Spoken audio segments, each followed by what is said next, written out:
Hey everyone, CMO2788 here. Welcome to my first official review on my channel. Today we're going to be taking a look at Need for Speed Rivals on the PlayStation 4.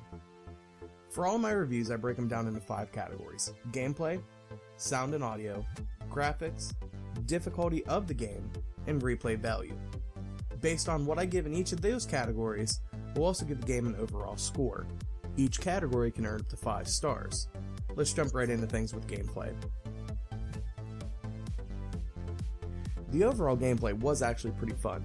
The addition of All Drive made the world come alive with user-controlled racers and cops driving around.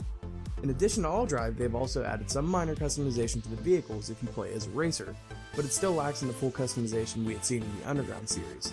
Based on this, I rate the game of 4 stars. Moving right along in the sound and audio category, for this category I gave it 3 stars. Rivals has the typical sound effects us racer fans have come to expect in the racing games, loud engines and squealing tires, but where the game does lack in the sound department is in the soundtrack. It wasn't the worst that I've heard from the series, but it also wasn't the best in the franchise. Heading on over to the graphics of the game, I decided to give it 5 out of 5. The game simply looks amazing on the next-gen systems. It runs off of Frostbite 3, which as you know is the same as on Battlefield 4 and many other EA games.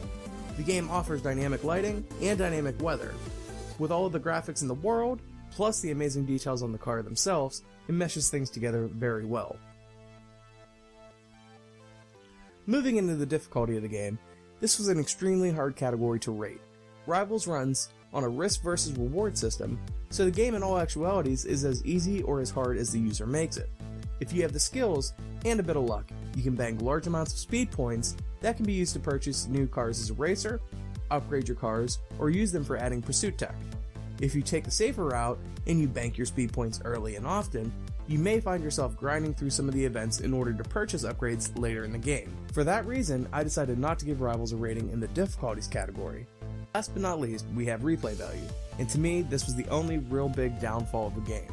The storyline, more so lack thereof, was pretty linear and pretty similar between the two factions, so there was little desire to play as the opposite side after completing your main career. The objectives for each level were pretty similar to the other, leaving the player with, oh no, not this again feeling, and got pretty stale after my first playthrough, which is why I'm going to give it a 2.5. Overall, Rivals is a good step in the right direction for the franchise, and there were big improvements in the graphics and game from some of the other games in the series. It does lack a bit in the sound department, and there is not much room for replays even if they would add in some DLC later down the road. But to me, it was still lacking in the core element that made Need for Speed a great franchise from the start, and that was amazing customization, which is why I'm only going to give it 3 stars today. But, as with all reviews, don't take our word for it. If you're a fan of the series, go pick up a copy, help support the developers, and let them know what you think about the game.